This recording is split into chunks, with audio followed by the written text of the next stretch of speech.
Muy buenas noches, amigos. El día de hoy estamos reunidos en esta novena tertulia o conversatorio del Centro de Estudios Santo Tomás Moro, siempre con la presencia de nuestro director de formación política, Sergio Tapia, a quien le doy la bienvenida y lo invito para que nos comente la agenda del día de hoy. Adelante, Sergio. Bien, Alberto, ¿cómo estás? Muy buenas noches a todos los amigos del Centro de Estudios Santo Tomás Moro de Lima. Justamente habiendo pasado la fecha de Santo Tomás Moro hace unos días atrás, en este conversatorio vamos a dedicarnos a hablar sobre Tomás Moro. Hay que acordarse que Tomás Moro nació en 1478 y lo asesinó por orden del rey de Inglaterra, sus esbirros, en 1535. Vamos a enfocarnos qué ocurrió el año que él nació, 1478. Ese mismo año, en marzo, Tomás Moro en febrero, nació Francisco Pizarro. Ese mismo año, 1478, se introduce la Santa Inquisición en Castilla, aprobado por una bula papal que regula el Santo Oficio. Y luego, ese año, 1478, la reina Isabel la Católica, reina de Castilla, y el rey Fernando de Aragón, su esposo, rey de Aragón, reivindican para sus coronas las Islas Canarias, que están en el Atlántico frente a África.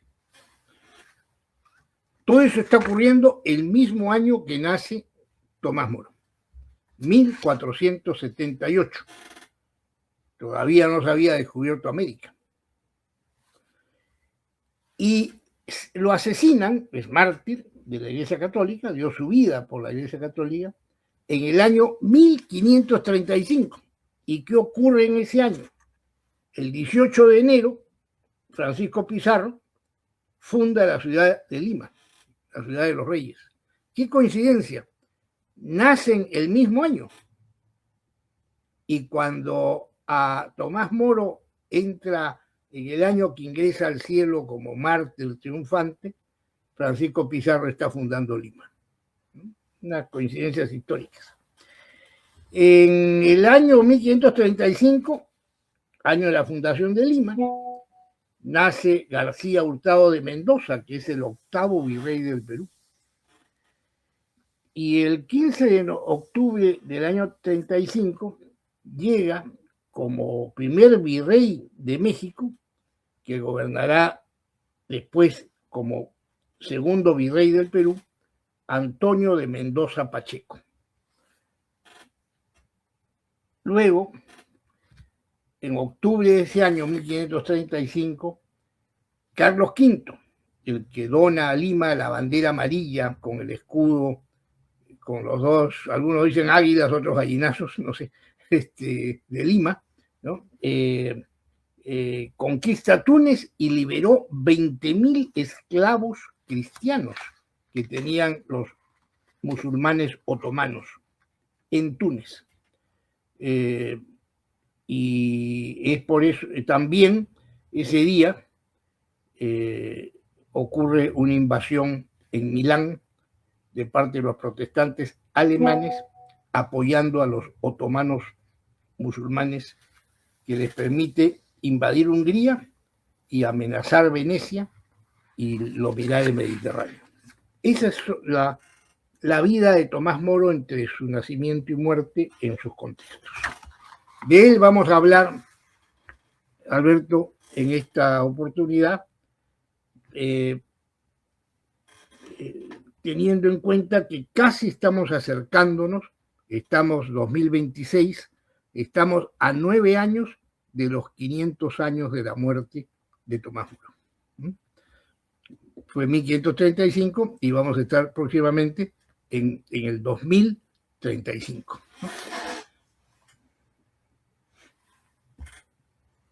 Entonces, tú toma la palabra por unos 10 minutos para conversar sobre este tema. Sergio, tuve la alegría hace muy poco de recibir un regalo de una persona a la cual yo quiero mucho y estimo mucho, de un libro titulado Tomás Moro, Últimas Cartas. Estas cartas fueron escritas entre 1532 y 1535, antes del encarcelamiento de Santo Tomás Moro, durante su estadía, retiro en Chelsea, el lugar donde él vivía ordinariamente con su familia, y lógicamente a partir del momento que es encarcelado en 1534, exactamente el 13 de abril, por negarse a prestar el juramento de sucesión exigido por Enrique VIII. Evidentemente que cuando me regalan este libro, no me quedaba otra obligación moral y sobre todo de entusiasmo de leerlo, lo que hice y logré hacerlo prácticamente en un día y medio, porque lo que quería de alguna manera ver y conocer en este libro no solamente era los textos o las palabras escritas de una persona que sabía que estaba destinada a morir, independientemente de la coyuntura del martirio, o de que sabía él que que iba a ser condenado a muerte por su posición respecto a dos puntos que voy a mencionar más adelante. Lo que yo quería conocer, Sergio, era cómo era la forma, cómo ordinariamente vivía un político católico. Es decir, cómo sabemos nosotros que cuando uno redacta de las palabras resuena lo que uno tiene en el corazón.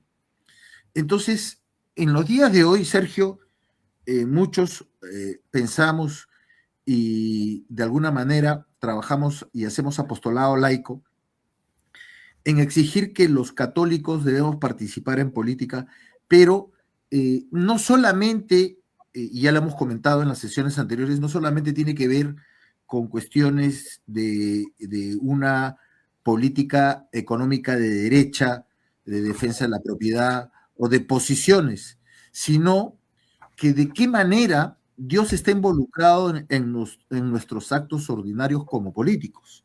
Y esto lo he encontrado en la forma como habla y cómo redacta Tomás Moro cuando escribe, él, por ejemplo, y voy a pasar a hacer algunas citas, cuando él escribe al propio rey, cuando él estaba apartado ya de la Cancillería, que era el máximo logro que cualquier abogado político podía aspirar en esa época, en el mundo europeo o en el mundo civilizado o más civilizado de aquel entonces.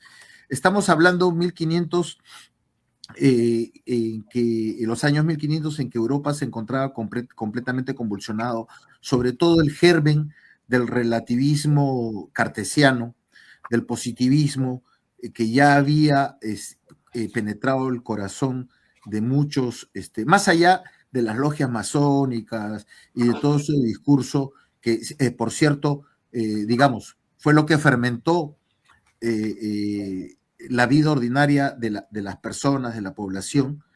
Sí debemos pensar que el relativismo ya había penetrado en muchas formas en el pensamiento de un hombre medieval profundamente católico, profundamente cristiano.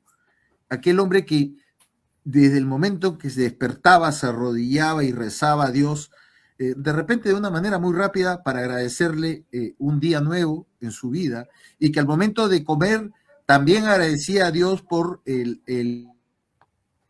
la boca, o que también tenía la posibilidad de tener un trabajo o finalmente de recuperar la salud, y en general de tener hijos, de poder vivir conforme el Evangelio.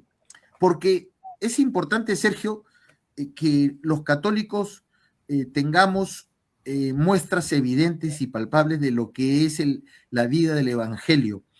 Porque si no, evidentemente el cielo que nos es prometido se torna lejano y muy poco tangible. Lo que hace, evidentemente, que frente a esta ignorancia sea difícil tener en cuenta qué cosa es lo que nos espera después de la muerte, evidentemente, frente a los sacrificios, a la vida dentro del Valle de Lágrimas, al cual nos referimos cuando rezamos la salve. En estas consideraciones paso, para no ¿cómo se llama?, cansarlos con mis comentarios, una primera carta que he marcado. El 5 de marzo de 1534, Moro le escribe al rey Enrique VIII. Él ya había dimitido de manera voluntaria a ser Lord Canciller de Inglaterra. Lord Canciller de Inglaterra es lo que hoy en día se conoce como el primer ministro. Después del rey venía el Lord Canciller.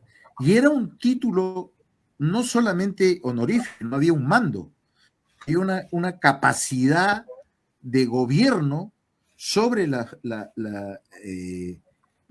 personas. Y en este caso concreto, debemos recordar que Inglaterra tenía un parlamento. Estábamos dentro del ámbito de una monarquía que, si bien no era una monarquía constitucional como la conocemos hoy en día, sí era una monarquía que de alguna manera se encontraba limitada por el trabajo que hacía la Cámara de los Lores, que hacía el Parlamento inglés respecto a la promulgación, discusión, elaboración y promulgación de las normas a las cuales debía sujetarse todos los gobernados.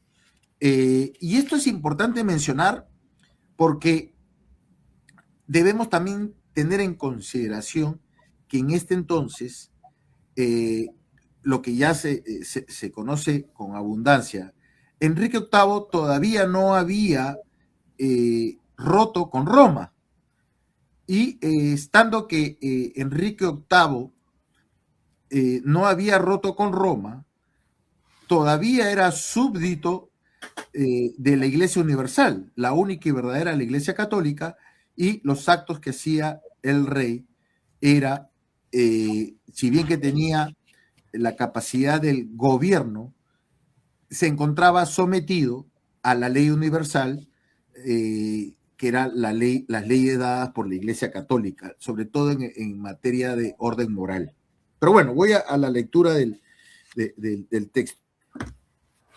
Es interesante acá notar la forma como él redacta y cómo él se dirige a Enrique VIII. Miren lo que él dice. Tal vez sea del agrado de vuestra majestad recordar que cuando yo tenía aquel puesto, y acá se estaba refiriendo al de canciller, aquel puesto importante y oneroso de canciller, con el que la incomparable bondad de vuestra majestad me había honrado y exaltado, muy por encima de lo que correspondía a mis méritos o a mis cualidades. Esto es interesante, Sergio, porque mira, acá esta es una forma de redactar que yo considero que redacta de una manera modesta y humilde. No es que él esté lisonjeándose a sí mismo, sino que aquí se resume de alguna manera la práctica de las virtudes, porque la práctica de la virtud de la humildad nos hace que nos consideremos miserables, pero no miserables en el sentido comunista de la palabra, sino en que todo lo que tenemos se lo debemos a Dios, ¿no? Se refiere a ese tipo de humildad, ¿no?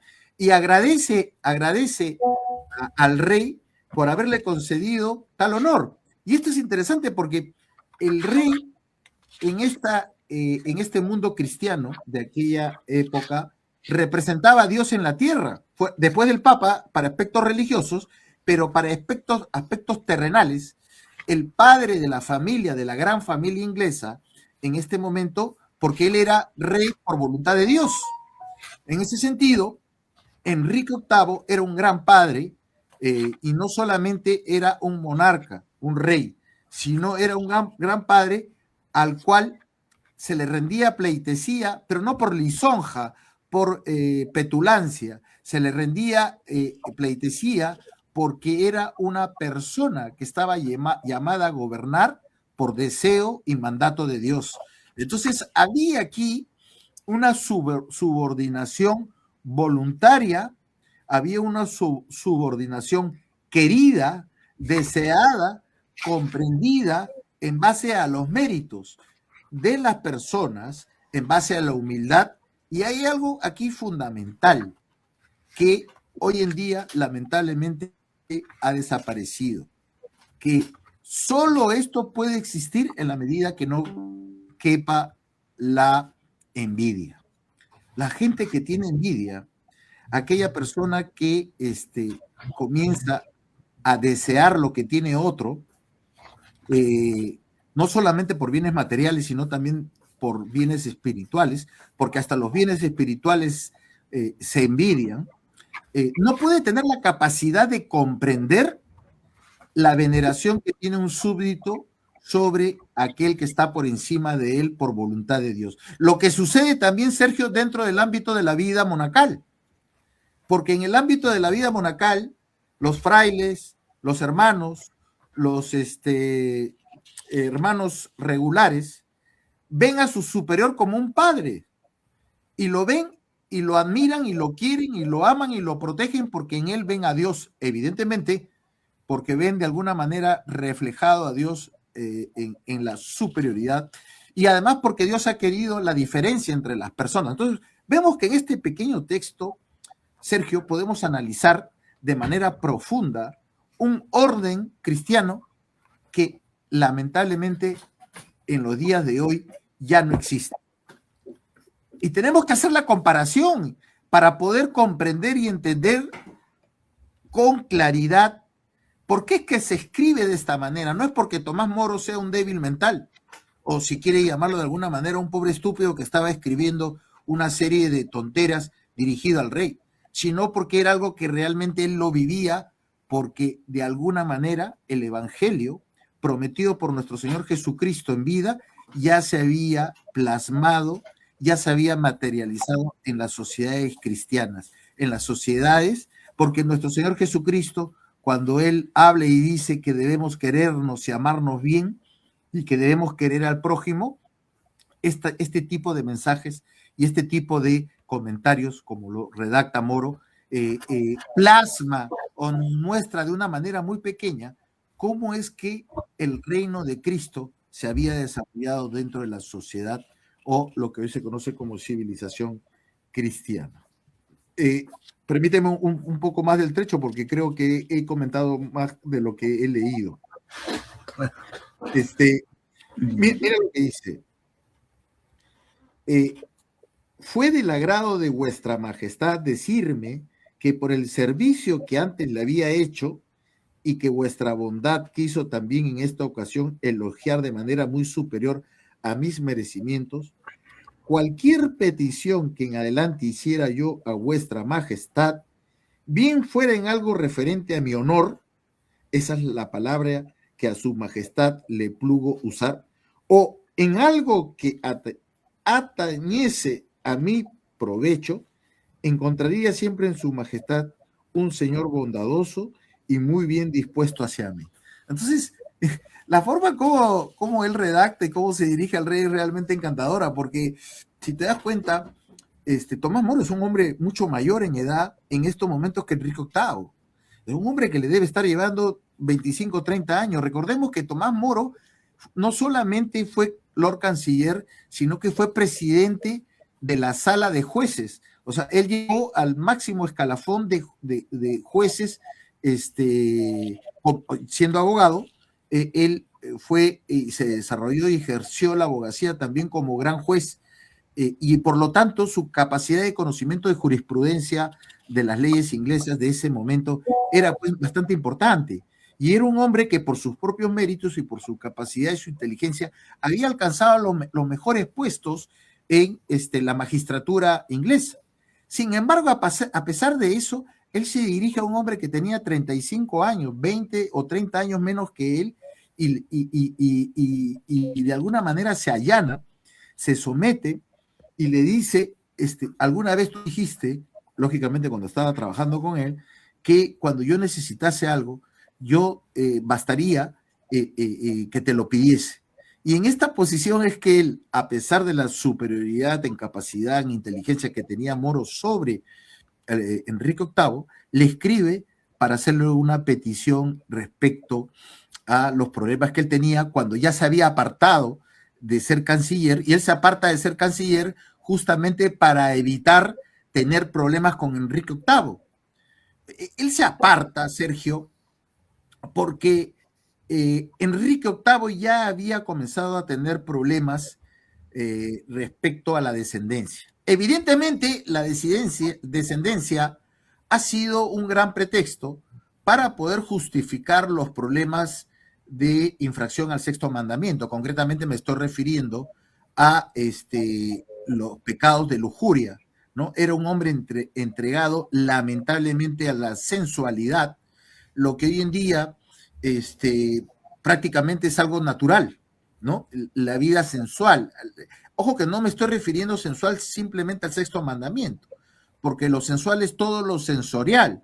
Estamos viendo que se comete pecado, se ofende a Dios con la vista, se comete pecado contra el sexto mandamiento, con el gusto, con el tacto. Entonces, un hombre sensorial es aquel que ya está entregado completamente a los placeres que Dios nos ha dado en virtud a nuestra propia naturaleza humana, lógicamente para usarlos de manera recta y de manera correcta.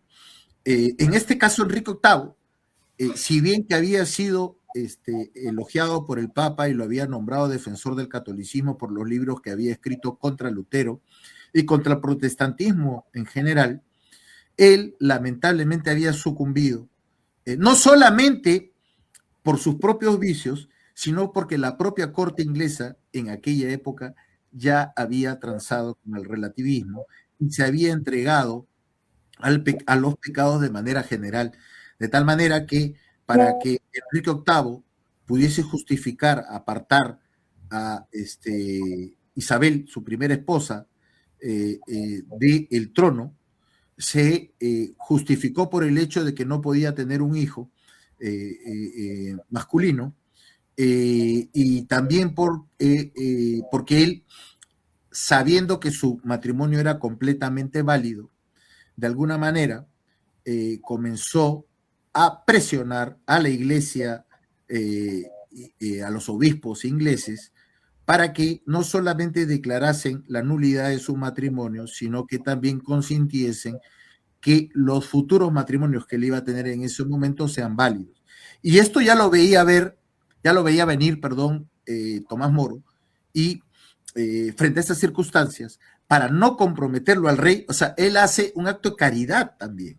O sea, no solo es que él quiere proteger su pescuezo, o sea, no es que él quiere protegerse la vida frente a tener que manifestar o declararse en contra de la posición del rey, sino que después también podemos darnos cuenta de la lectura de las cartas que él va haciendo a diferentes personas, que él renuncia para evitar indisponer al rey frente a su presencia, que lo que hacía era plasmar la conciencia que le impedía a Tomás Moro consentir con todos estos pecados que iba cometiendo el rey durante el reinado.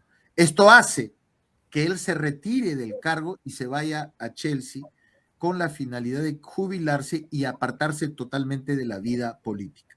Sin embargo, y con esto termino y concluyo, Sergio, para darte la palabra, lo que sucede con los grandes hombres, con aquellas personas que son piedras de escándalo y que son fiel reflejo de Dios, que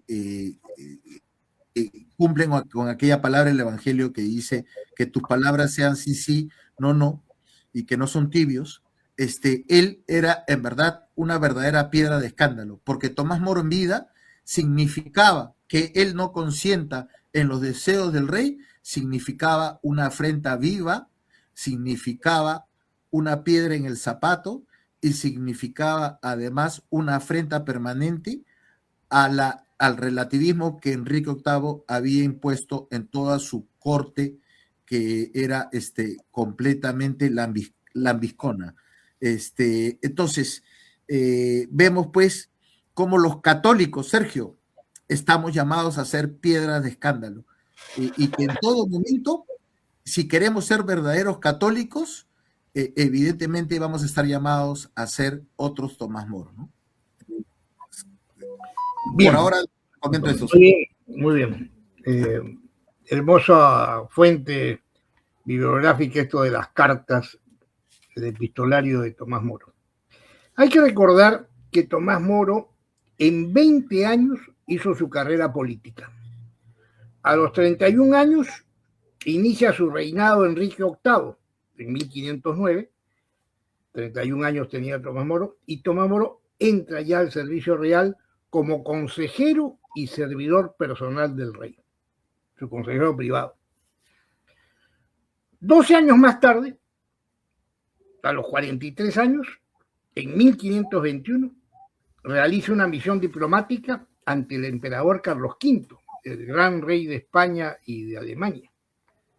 Y Enrique VIII lo nombra caballero y tesorero de la Hacienda, secretario y consejero personal del rey, y resulta ya después ahí en un personaje influyente en el gobierno, frente a los diplomáticos extranjeros, redactaba documentos oficiales, servía de enlace entre el rey y su canciller, que era el famoso cardenal Thomas Wolsey, arzobispo de York. A los 45 años es elegido presidente de la Cámara de los Comunes y también desempeña el cargo de alto administrador de las universidades de Oxford y Cambridge.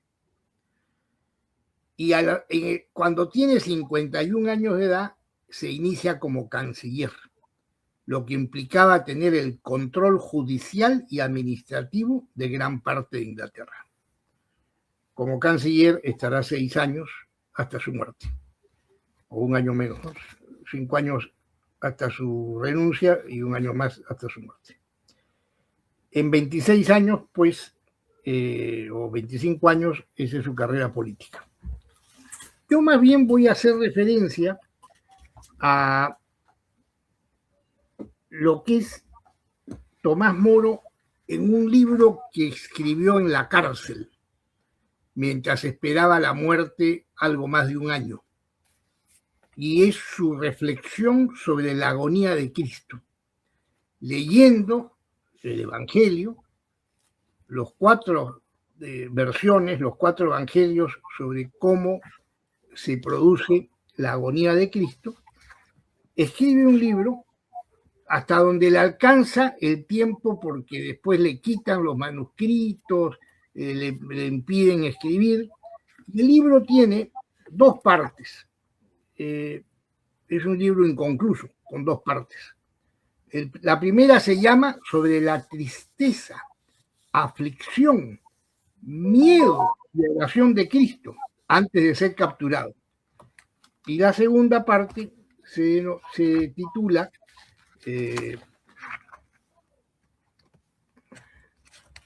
titula Sobre la oreja sacada de Malco, la fuga de los discípulos y la captura de Cristo. Vamos a tener en cuenta algunos pensamientos en la primera parte. Y él empieza diciendo así: qué poco nos parecemos a Cristo, aunque llevemos su nombre y nos llamemos cristianos. Nuestra conversación no solo es tonta y superficial, incluso por esta negligencia advirtió Cristo que deberíamos rendir cuentas, sino que a menudo es también perniciosa, y dejamos, sin acordarnos de Dios, darle gracias por los bienes que nos ha otorgado. Esa es su primera reflexión, que le arranca la lectura de la agonía de Cristo que él quiere seguir durante semanas y meses reflexionando y escribiendo, porque está él sufriendo su propia agonía. La agonía, ¿qué cosa es? Esperar la muerte. Hay unos que enfermos agonizan hasta sin conciencia, no se dan cuenta de su agonía. Otros que sí, por ejemplo, los enfermos cancerosos que entre dolores van sufriendo camino a la muerte. Bueno, en el caso de Cristo y de él, es la agonía del hombre sano y consciente de que tiene que entregar su vida por la redención de los hombres en el caso de Cristo y para no desertar de su condición católica en el caso de Tomás Moro. Ahora, él va diciendo después una reflexión sobre lo que es el martirio, más adelante, unas páginas más adelante, y habla del sudor de Cristo con gotas de sangre que chorreaban hasta el suelo. Y va a decir, los sufrimientos de Cristo fueron mucho más dolorosos que los de cualquier otro mártir, por grandes que fueran en cualquier otro tiempo o lugar los sufrimientos de los mártires. ¿Y por qué es doloroso? Va explicando que Cristo muere como ser humano, no como Dios. No es como Nietzsche interpreta, ¿no? Que todo está terminado para la humanidad porque Dios ha muerto en la medida que Cristo fue crucificado y murió. Bueno, esa es la opinión laicista de un hombre que ha sido el inspirador del nazismo, además como Nietzsche. No es así. Él dice, Tomás Moro dice, veo a Cristo abatido con la angustia de la inminente pasión, con una angustia tan amarga como nadie ha podido experimentarla ante el pensamiento de los tormentos que se le venían encima. Solo el presentimiento del dolor fue más amargo y penoso en Cristo que en cualquier otro mártir de la Iglesia. Esta es la medida para hacerse una idea de la intensidad del dolor que él padeció. Él se está consolando. El discípulo no puede ser más que el maestro, en el caso de nuestra relación como hombres con Dios, con Cristo. Y en este caso, como él dice, Dios ama al que da con alegría. Tobías y Job, dice, son los dos varones del Antiguo Testamento que sobrellevaron con paciencia y fortaleza sus calamidades, pero ninguno de ellos estaba gozoso ni aplaudía de contento mientras sufría. Y ese es el gran problema, que tiene el mártir. El mártir no va al martirio con alegría por sufrir, sino va al martirio como sufriente, como el que deja algo, como el que da la vida. Y por supuesto, si hay evidentemente un consuelo interno, no es la alegría en el sentido del término, la alegría superficial de la risa. Hay muchas grandes mártires, dice Tomás Moro, que temieron sobremanera, que padecieron profundamente angustiados. Una cosa es padecer y otra cosa es padecer con angustia. Y abatidos, que en más de una ocasión podían haber huido de la muerte, pero no lo hicieron, la enfrentaron por su convicción de mártires. Esto es interesante porque es un hombre que se va preparando para la muerte que pudo evitarla, como veremos cuando él menciona cómo los apóstoles evitan la muerte porque no están preparados para ello en el momento de la captura de Dios, de la captura de Cristo. Evitan la muerte porque se van todos. Es lo que dice el Evangelio. Todos desaparecieron, todos se fueron. Solamente queda un joven, que no es un apóstol, que continúa con Cristo, pero también después se escapa antes que lo agarren. Entonces, esta reflexión es muy importante porque después Moro va a reflexionar sobre algo que es muy interesante, porque coincide en algo que ha sucedido el día de hoy. Va a decir: cuando Pedro saca la espada y le da un sablazo a Malco, el mayordomo del sumo sacerdote. En esto Moro hace una ironía. Dice: si el jefe o príncipe de todos los sacerdotes es soberbio, el principal sirviente también lo es, porque imita al dueño, imita al... Entonces, San Pedro debe haberle apuntado a Marco, ¿no? A Malco, el sirviente, por lo antipático que le cayó, porque seguramente Malco estaría vociferando, etcétera. El Juan le cayó un sablazo y le partió la oreja, porque era tan presuntuoso como el sumo sacerdote de esto. Y entonces va a decir después, reflexionando sobre la espada de Pedro, varias cosas. Y esta me llamó la atención por el día. Estamos 1 de julio. Lo que ha sucedido con los lefebristas. La excomunión automática que han ya tenido. Él dice: por lo que se refiere a la maciza y peligrosa espada de la excomunión, deseo permanezca escondida en el estuche de la misericordia, a no ser que una necesidad urgente y grave requiera sea desenvainada. Una profunda reflexión sobre las consecuencias tan dolorosas como es toda excomunión. Yo reflexionaba también con la excomunión en la que han incurrido. Los lefebristas no son víctimas de una excomunión, han asumido una actitud que les ha traído como consecuencia la excomunión. Hay que entender bien las cosas. Es como el delincuente, no es víctima de una condena, no, ha hecho algo que ha merecido tener esa condena como sanción por el daño que ha hecho. Pero es duro. Y yo recordaba, por ejemplo, cómo lo que sucedió hace 1000 años con la gran deserción de la iglesia bizantina, cuando la iglesia de Constantinopla, la iglesia de Bizancio, se retira de su obediencia al pontífice, el gran cisma de Oriente. Cuando uno ve esta iglesia, tiene padres de la iglesia, los padres orientales, que son columnas también de teología de la iglesia latina. Tiene tradiciones de la iglesia católica, que también la iglesia católica conserva muchísimo.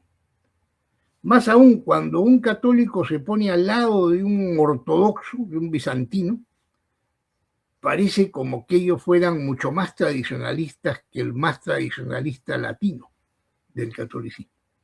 Su liturgia es bella, distinta a la nuestra y recargada con cantos bellísimos, pero se separaron de Roma, están en el cisma, no pertenecen a la nave que Dios fundó para transportarnos en este valle de lágrimas a la conquista de la eternidad.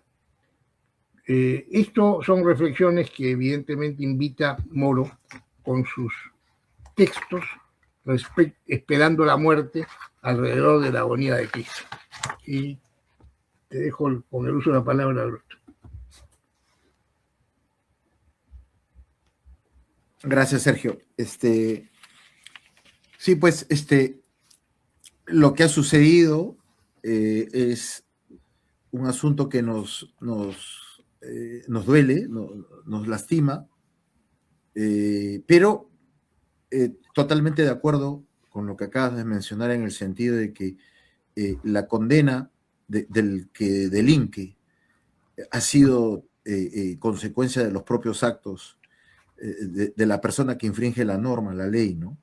Entonces, y no puede bajo ningún punto de vista tratar de que se le tenga algún tipo de contemplación respecto de las consecuencias de sus propios actos.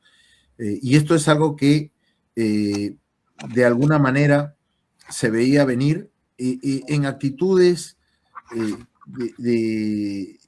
que yo te comentaba más temprano, que a mí me parecían que eran cuestiones completamente básicas, ¿no? Durante la formación en el colegio, cuando uno tiene 6, 7, 8 años, siempre hemos escuchado a quienes nos formaban decir que debíamos abandonarnos a la providencia, ¿no? A confiar en Dios, porque Dios no nos había traído como animales, sino nos había dado la gracia de vivir en una familia. Siendo así que el primer llanto ya teníamos una madre que nos acogiera, teníamos una familia donde íbamos a ser alimentados y formados. En ese orden de ideas, dejarse llevar por la providencia es confiar en Dios, a pesar de que si estuviésemos, y como que estamos en una iglesia en crisis, Dios proveerá. Sin embargo, los de la fraternidad, creo yo que no han contemplado de una manera básica este asunto, y la soberbia de alguna manera ha hecho que justifiquen bajo esta premisa de estado de necesidad los actos que lo llevaron. Pero volvamos a Moro. Sergio, faltando 22 días para ser decapitado, le escribe Tomás Moro a su hija. Su hija Margaret ya estaba casada, con Robert Roper, y ella ya adquiere el apellido del marido, conforme a la costumbre de la época, y escribe a Margaret Roper, ¿no? Esta fue la penúltima carta que él escribe. Después hace otra, escribe a sus amigos, a los que él consideraba amigos de toda la vida, ¿no? Con los cuales mantenía tertulia y tomaba café, me imagino, o té inglés, a las 5 de la tarde en Chelsea, ¿no? Pero esto ya es en la Torre de Londres, y le dice, mira cómo, este es un hombre político, no estamos hablando permíteme recalcarlo, no estamos hablando de un hombre, de un sacerdote, de un religioso, de un monaguillo, o de un hombre que vive dentro de una iglesia. No, este es un hombre común y corriente que ha tenido un cargo importante. Un primer ministro, bueno, no podemos compararlo con los primeros ministros que ha tenido el Perú, ¿no? A unos mamarrachos que apenas balbucean el castellano o no tienen formación de los que hemos tenido en estos últimos presidentes, pero de alguna manera esto nos demuestra la calidad de gobernantes que existían en 1500 y la barbaridad de gobernantes que los mamarrachos de gobernantes que tenemos hoy en día que dan vergüenza y que no tienen ningún tipo de autoridad moral. Pero mira cómo comienza la carta a su hija. Que el Señor te bendiga a ti y a todos los tuyos. Un hombre profundamente católico. O sea, y este es un hombre, vuelvo a recalcar, un hombre civil. O sea, en la forma como todos ellos vivían imbuidos en el Evangelio. El Señor te bendiga a ti y a todos los tuyos. Ya que es muy probable, queridísima hija mía, que hayas tenido noticia, o si no, pronto te llegará, de que el consejo estuvo hoy aquí, el consejo que lo juzgó, por la segunda acusación. La primera acusación que habíamos comentado era respecto a la aprobación del acta, la firma o consentimiento del acta de sucesión, mediante la cual todos estaban obligados a aceptar que los hijos de Ana Bolena eran los que tenían la sucesión de la monarquía, y por lo tanto el primer matrimonio con la primera esposa de su hermano, dicho sea de paso, quien había muerto, era nulo, cosa que la Iglesia, que el Vaticano se había negado a concederla, y que Tomás Moro y el cardenal Fisher también se habían negado, porque después todos los otros obispos ingleses firman esta acta de sucesión, aceptando la validez de la nulidad del matrimonio y la validez del segundo matrimonio. Entonces, esta es la primera acta, la acta de sucesión. La segunda acta, que es mucho más grave, acta en castellano, en castellano viene a ser la ley, no nos referimos al acta que es la versión hispana, ¿no? Porque para la versión hispana el acta es un documento que consta actos. En el caso anglosajón, un acta es una ley, una norma. La segunda norma que Tomás Moro se niega a aceptar y que era tan grave como la primera, era de que Enrique VIII se había proclamado no solamente rey se había proclamado titular del reino de Inglaterra, sino también se había proclamado la cabeza de la nueva iglesia, que en este caso es la iglesia anglicana. Él era el primus inter pares, es decir, el que iba a mandar en la nueva iglesia que él estaría fundando como consecuencia de una majadería, ¿no? Que era de un arrebato de pasión, y a la cual Moro nunca consintió. Fueron dos hechos que lo llevaron a Tomás Moro a la muerte. Proseguimos con la lectura. Y le dice, este consejo fue el que lo llama para que comparezca y él declare respecto a estas dos acusaciones que él, respecto a las cuales él se le imputaba. Y él dice, ¿no? Pronto te llegará noticia, o si no, pronto te llegará de que el consejo estuvo aquí y de que comparecí ante él, y he juzgado necesario contarte yo mismo cómo sigue el asunto. Y la verdad, para ser breve, percibo poca diferencia entre esta vez y la última, porque según puedo ver, todo el propósito es llevarme a decir precisamente una cosa, o si no, precisamente la otra. Es decir, Tomás Moro lo que nos dice acá era que por una cosa u otra ya estaba decidida su muerte, porque había algo que el rey Enrique VIII nunca le iba a permitir a Tomás Moro, era que el rey lo quería muchísimo a Tomás Moro, pero lo quería y sobre todo lo admiraba por la probidad de Tomás Moro como político, como juez, como abogado, como hombre honrado, honesto, buen padre, que quería a su mujer, la defendía y quería a sus hijos, como un buen padre de familia, un modelo de hombre cristiano. Y eso era el gran dolor que tenía Enrique VIII. Enrique VIII se sentía ofendido por la presencia del hombre recto, del hombre que con su sola presencia le causaba mortificación. Claro, porque era una afrenta diaria y permanente frente a la vida lujuriosa lujuriosa en todo sentido, ¿no? No estamos hablando solamente en los asuntos de sexto mandamiento, sino de manera general, que él había decidido tomar. Y acá también, si lo vemos desde el punto de vista jurídico, procesal, Sergio, ya se había configurado lo que nosotros en el derecho de hoy concebimos o conocemos como desviación de poder. ¿En qué consiste esta figura de desviación de poder jurídicamente hablando?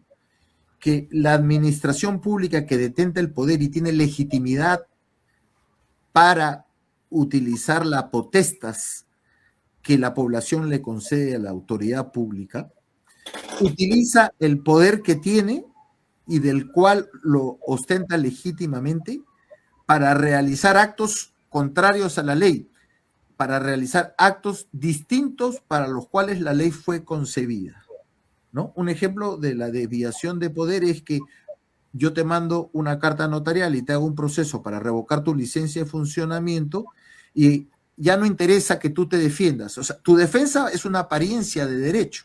Tú presentas tu descargo, pero la administración pública o el que tiene el poder ya tomó la decisión de revocarte la licencia para dársela a otro, contra evidentemente un beneficio económico. Eso es la desviación de poder. En este caso, ya el Parlamento y el Consejo que estaba llevado a juzgarlo a Moro, ya tenía la decisión tomada. ¿Por qué? Cada uno de ellos tenían esta desviación de poder ya plasmada. Primero, tener el favor del rey, al cual no le podían negar las majaderías que él estaba pidiendo. Por cobardes, por cobardes. Y segundo aspecto importantísimo era el favor del rey plasmado en cargos públicos. Es decir, uno iba a ser comisario de un lugar, otro iba a tener otro título, otro cargo político. Es decir, todos ellos habían sido comprados por el rey con la finalidad de juzgar y hacer una apariencia de proceso judicial, porque recordemos nosotros que estamos en un mundo de esa época que tenía procesos judiciales y tenía justicia, independiente a la voluntad del rey, y que había que aparentar la existencia de procesos por cuanto ellos también se consideraban y se reputaban hacia sí mismos y hacia los demás como hombres honestos y justos, que si bien es cierto no lo cumplían, por lo menos la apariencia era necesario para ser bien tenidos en la sociedad. Es decir, volvemos nuevamente a los juzgamientos que nuestro Señor Jesucristo sufrió cuando se encontraba delante de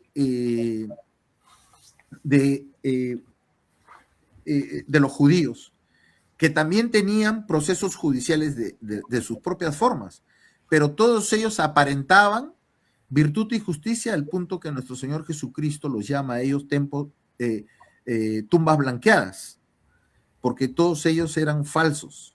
Y de igual manera se repetía con aquellos jueces y de aquel parlamento que juzgaba a Tomás Moro. Y miren lo que dice y continúan. Estaban aquí sentados mi lord de Canterbury, mi lord canciller, mi lord de Suffolk, mi lord de Wiltshire y el señor secretario, que a mi llegada hizo un sumario de su informe a su majestad el rey sobre lo que los lores del consejo me habían dicho y de lo que yo les había contestado la última vez que comparecí ante ellos. Es decir, el rey estaba enterado plenamente del proceso que se le estaba siguiendo a Tomás Moro. Repitió todo esto el señor secretario también, que así se lo reconocí y agradecí de corazón, porque estamos dentro de un proceso judicial donde se guardan las formas, ¿no?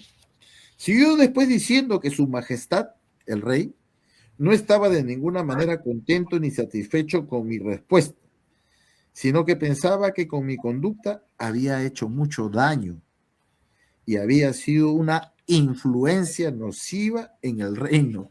Esto es importante porque esto confirma cómo Tomás Moro era una piedra en el zapato. Y esto es interesante porque, Sergio, ¿cuántos políticos peruanos en los días del 2026 son piedras en el zapato para los demás?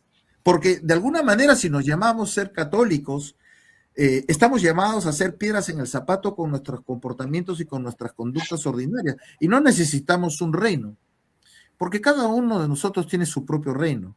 La casa, los lugares de trabajo, los lugares donde nos movemos, donde estamos obligados a ser ejemplos y a repetir la vida de Dios, porque finalmente ese es el evangelio reflejado en la realidad. Pero si lo llevamos al mundo político, ¿cuántos de estos políticos, por ejemplo, de una u otra manera, llevan el evangelio en su corazón? Y por el contrario, podemos perfectamente decir que si ninguno de ellos lleva el evangelio en su corazón ni lo practica, ¿qué es lo que le puede esperar al país? ¿Qué es lo que le puede esperar al Perú? Bueno, lo que sí nos queda a todos nosotros es pensar igual que Tomás Moro, en el sentido de dejarnos abandonar a la providencia, que la providencia proveerá lo necesario para el bienestar de nuestro país, porque de los políticos nada podemos esperar. Entonces decía que el rey pensaba que con su conducta había hecho mucho daño y había sido una influencia nociva en el reino. Asimismo consideraba que era de un natural obstinado y que tenía mala voluntad hacia el rey, olvidando cuál era su deber en cuanto súbdito suyo. Por esta razón, los había enviado ahora en su nombre para que yo diera una respuesta llana y terminante sobre si pensaba que el estatuto o no legítimo. Se está refiriendo cuando habla del estatuto a las actas.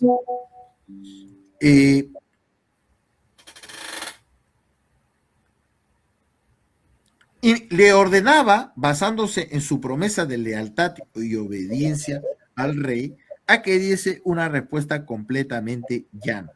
Dijo que era su deber reconocer y expresar que su título de cabeza suprema de la Iglesia de Inglaterra era legítimo, o de lo contrario, tenía que expresar sin más ambajes su mala voluntad.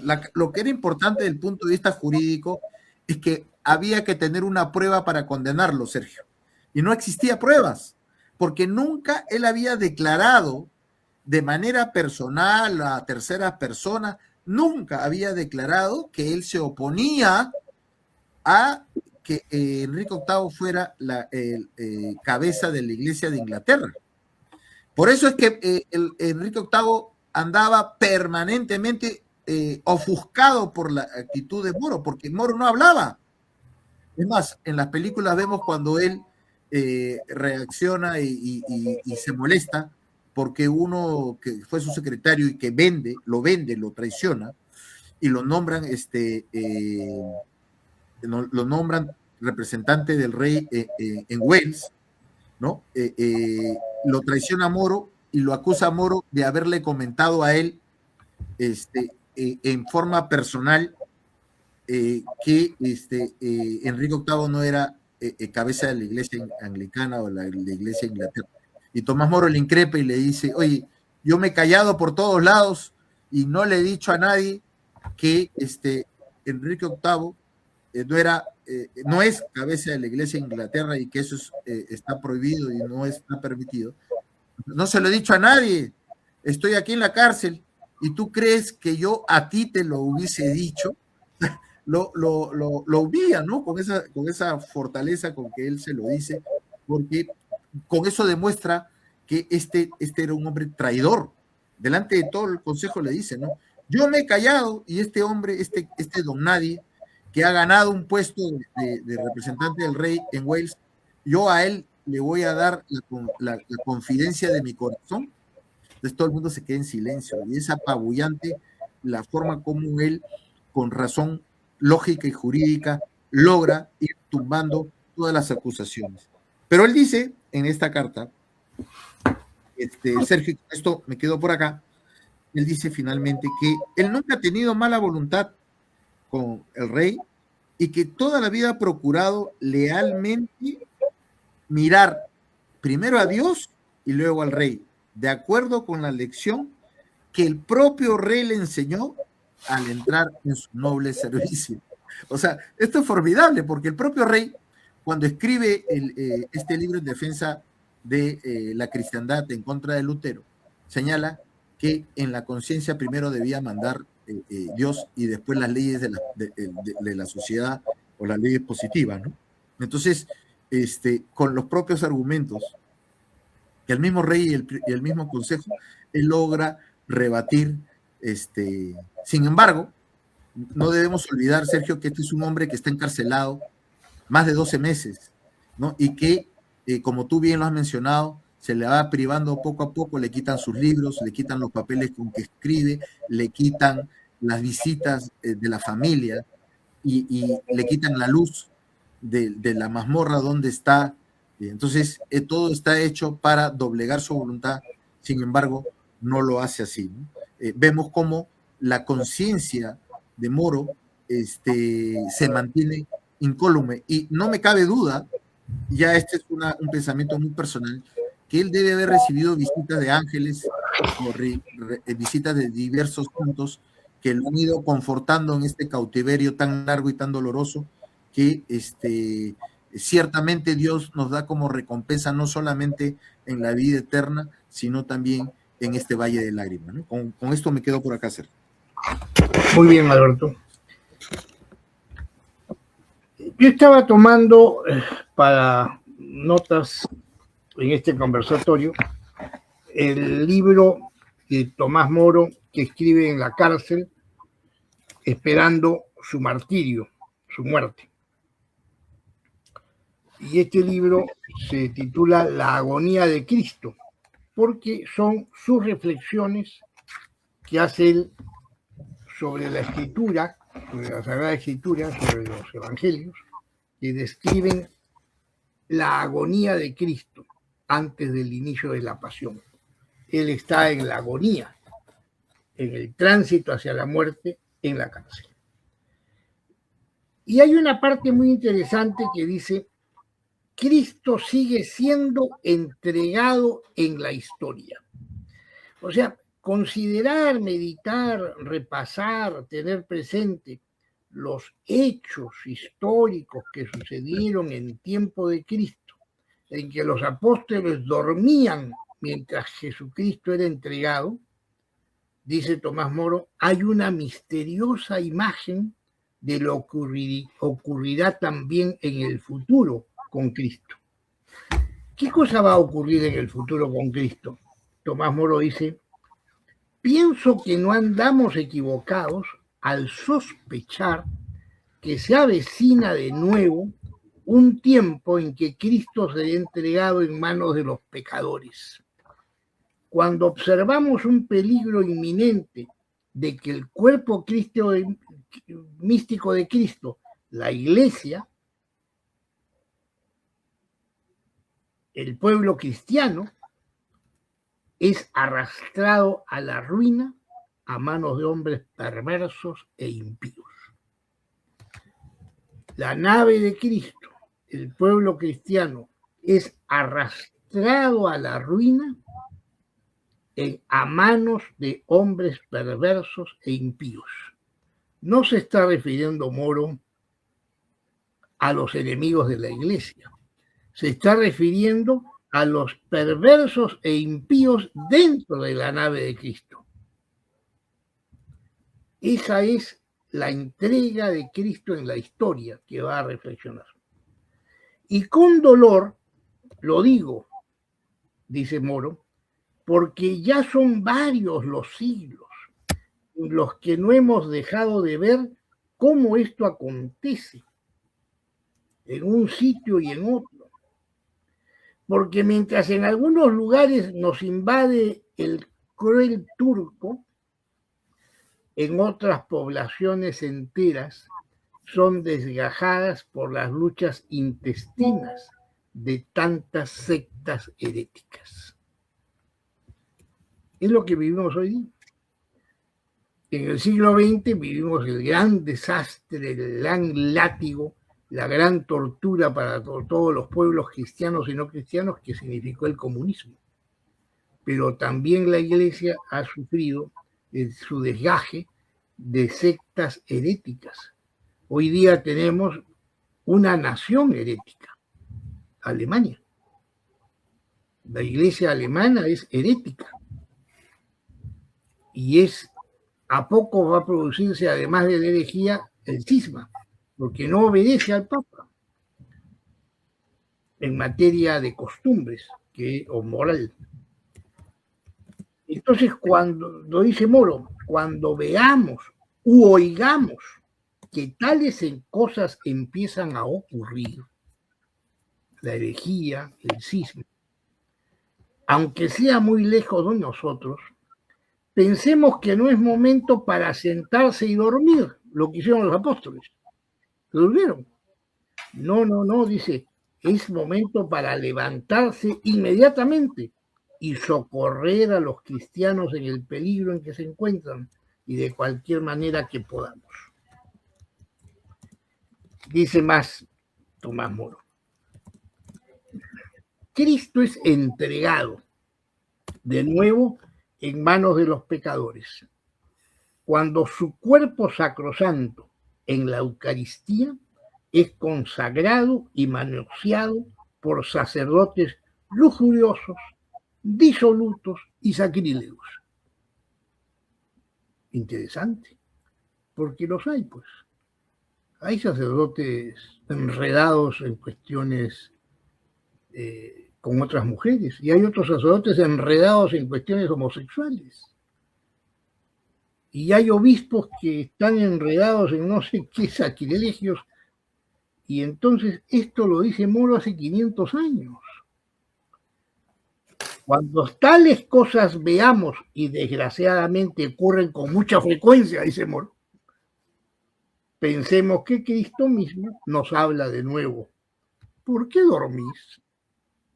Despertados, levantados y rezad para que no caigas en la tentación. Qué brillante la lección de Moro. Qué actual, qué actual. Hace 500 años nos escribe para hoy. Por el mal ejemplo de esos sacerdotes perversos, la peste del vicio se extiende con facilidad entre el pueblo. Y cuando menos idóneos son para recibir la gracia, quienes por obligación han de vigilar y recelar por el pueblo, tanto más necesario es para éste estar bien despierto, levantarse y rezar con gran ardor, no solo por sí mismos, sino también por estos sacerdotes. Qué grandísimo bien se haría al pueblo si tales sacerdotes cambian y se hicieran mejores. Ese es el valor de despiértate y reza, que dijo Cristo a sus apóstoles y lo sigue diciendo a nosotros, a los miembros de su iglesia. Alberto Sierra, y terminamos.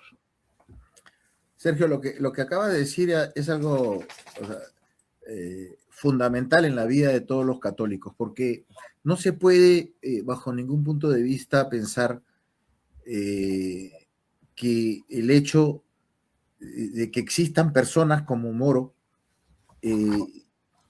aparezcan por arte de magia de un momento a otro. Es decir, que él sea fruto de un Ave María. Lo que tenemos que pensar y lo que tenemos que concluir, que él es fruto de miles de Ave Marías, pero no rezados simplemente por rezar, sino por convicción. Muchos pueden pensar que el hecho de que uno rece de paporreta o rece simplemente por una cuestión de obligación, nos genera una pérdida de tiempo, o finalmente actividades de personas que de alguna manera han tenido una especie de lobotomía y que ya no tienen voluntad y que repiten como loros una sola oración. Pero en realidad la oración que Dios nos da y nos pide es justamente para tener humildad y reconocer que todo viene de Dios. Y la oración es una súplica.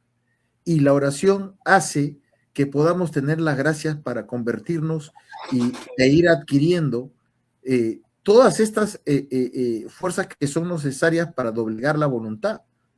Recordemos nosotros que Aristóteles explica con meridiana claridad el papel que juega la voluntad en los individuos a efecto de tomar decisiones. Sin embargo, Tomás de Aquino posteriormente explica que esa voluntad sin ayuda de la gracia no hace posible que podamos llegar a alcanzar a Dios, porque la gracia es criatura de Dios que es necesaria para nuestra salvación. Ahora bien, muchos también pueden pensar que cómo es que Moro y los otros santos, y en realidad todos aquellos que han vivido la alegría de las gracias de Dios en la tierra, pueden conocer y alcanzar y actuar y escribir y hablar de esta manera. Evidentemente la respuesta muy básica la tiene también Aristóteles, porque Aristóteles nos dice que la vida espiritual es como un músculo, si no la entrenas, nunca va a tener fortaleza. Y estoy completamente seguro que en la medida que uno va rezando y va compenetrándose, a pesar de que entienda o no comprenda lo que uno hace, lo que importa es los actos de humildad al momento de la oración, de reconocer a Dios como nuestro creador, Él nos va a dar las gracias suficientes para que todo esto se vaya plasmando en realidades, y plasmándose en realidades podamos vivir de manera palmaria la promesa de conocer la gracia de la presencia santificante de nuestro Señor Jesucristo en nuestras propias vidas. Y esto es lo que ha tenido Moro. Paso a leer como última carta de esta noche, una dirigida a un sacerdote. Esta la dirige en enero de 1535, que justamente es el año en que él muere. John Leder, es un sacerdote católico con quien se mantenía, uno de sus amigos cercanos, y con quien mantenía comunicación epistolar permanente. Y le dice lo siguiente: tengo que daros las gracias por contarme eso que por ahí se dice de mí, a pesar de que os gustaría que fuera la verdad. Pero doy gracias a Dios de que es pura invención. Confío en que la gran bondad de Dios nunca permitirá que eso sea verdad. Si mi mente hubiera sido realmente obstinada, no me habría retraído de confesar la verdad llanamente por mucha vergüenza o reproches que me hiciera. Me propongo no depender de la fama del mundo y doy gracias al Señor, pues lo que hago no es por obstinación, sino por la salvación de mi alma, porque me es imposible inclinar mi inteligencia a pensar de manera diferente sobre el juramento. Entonces, esto es realmente, o sea, hay que leerlo varias veces, meditarlo, reflexionarlo, porque hay que ponerse en los zapatos de Tomás Moro y en el contexto histórico, ¿no? De qué cosa es lo que le amenaza, los miedos naturales de la propia, valga la redundancia, de la propia naturaleza de cada uno de nosotros, el miedo a saber la muerte, el miedo a saber qué vendrá, qué no vendrá, las dudas, todas aquellas debilidades propias a nuestra naturaleza decaída, ¿no? Y le dice además: confío en que no usarán medios violentos, porque ya se estaba preparando para la muerte, estaba asustado Tomás Moro, y también en que si lo hacen, Dios en su bondad y ante la abundancia de oraciones de tanta buena gente que ruega por mí, me dará la fortaleza para mantenerme firme. Delis Deus, escribe San Pablo, qui non patitur vos tentari supra id quod potestatis ferre, sed dat cum tentatione proventum ut positis sustinere. Porque de esto estoy muy seguro. Si jurase, juraría mortalmente en contra de mi propia conciencia. Estoy convencido de que nunca podré cambiar mi conciencia a la opinión contraria, y en las de otros hombres no quiero intrometerme. Es decir, esto también es interesante porque él no juzga a los demás, él tampoco presiona a los demás, él, bueno, evidentemente, dadas las circunstancias, él no quiere exigir a los otros un comportamiento adecuado. Él lo que hace es exigirse a sí mismo a lo que su propia conciencia lo está llamando. Me han hecho ver que se me considera terco y obstinado porque desde mi llegada aquí a la cárcel no he escrito a su Alteza Real para, de mi puño y letra, implorar ante él de alguna manera. Pero la verdad es que no veo en esto obstinación alguna, sino más bien una actitud sumisa y respetuosa, porque no creo que haya nada que pudiera escribir sin tener mucho que fuera muy probable que su majestad se enojara aún más conmigo. O sea, este es impresionante porque él sigue teniendo lealtad hacia el rey. O sea, él se acongoja por el dolor que le ocasiona al rey su posición, a pesar que el rey está equivocado, pero igual él no quiere incomodarlo, no quiere molestarlo. Cosa muy previsible mientras considere que la causa de mi conducta no es mi conciencia, sino una obstinada terquedad. Dios sabe bien que el único obstáculo es mi conciencia, y a su disposición remito todo este asunto. Es decir, Él entrega su voluntad y su conciencia a Dios, ¿no? O sea, él encamina todos sus actos, toda su voluntad hacia el Creador. Es decir, lea esto y no se da cuenta que aquí está la verdad. O sea, esto refleja la verdadera realidad de las cosas. Es realmente pues, un pobre tonto, porque Sergio, si Dios no existiera, no es posible que tantos hombres vivan con el mismo sentido y el mismo pensamiento. O sea, no es posible que durante más de 2000 años exista una iglesia con un mismo pensamiento, una misma voluntad encaminada hacia aquella alegría que nos dio nuestro Señor Jesucristo de fundar la iglesia católica apostólica romana, de la cual somos sus hijos y de la cual nos alegramos y de la cual nos da siempre y permanentemente alegría por ser miembros de ella, ¿no? Y además, Sergio, por sentirnos hermanos de todos aquellos que nos han precedido en la búsqueda de la verdad y en la búsqueda de la justicia, de la verdadera paz, de la rectitud de conducta, de la rectitud de pensamiento, ¿no? Que finalmente Dios nos recompensa con aquellos pensamientos de cómo será el cielo, ¿no? De cómo será Dios. O sea, si uno ya pensando en las alegrías que nos da de leer estas cosas, se exalta, ¿cómo será cuando conozcamos al verdadero Dios, al único Dios, y a María, ¿no? Al lado de él, y podamos conocer todo aquello que la humanidad ha perdido producto del pecado original, ¿no? Entonces yo creo que esto permanentemente nos llama a la reflexión, permanentemente nos llama a la meditación, y sobre todo a contemplar que estas cosas maravillosas, siempre y cuando las tengamos iluminadas dentro de el prisma del Evangelio, ¿no? Bueno, por acá termino, Sergio, te agradezco la oportunidad de haber escogido estos temas que son tan deliciosos y que podamos de alguna manera mezclar todo esto con la política, ¿no? Entremezclarlo para que evidentemente podamos de una u otra manera apoyar y ayudar al apostolado al cual estamos llamados como laicos, ¿no? Gracias, Sergio. Bien, bueno, para dar por terminado, tenemos que tener presente que el mártir Santo Tomás Moro tiene en su martirio 3 significados para el cristiano de hoy.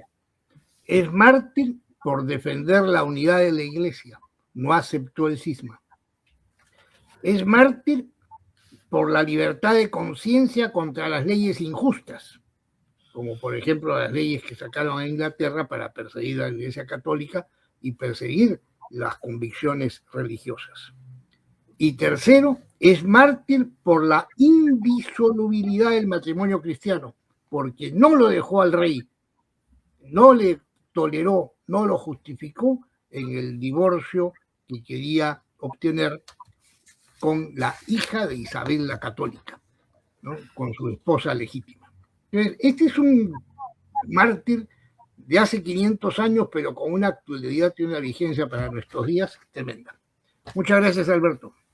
Gracias, Sergio, y nos vemos la próxima semana. Así es. Bueno, para todos nuestros amigos, buenas noches y hasta... Gracias.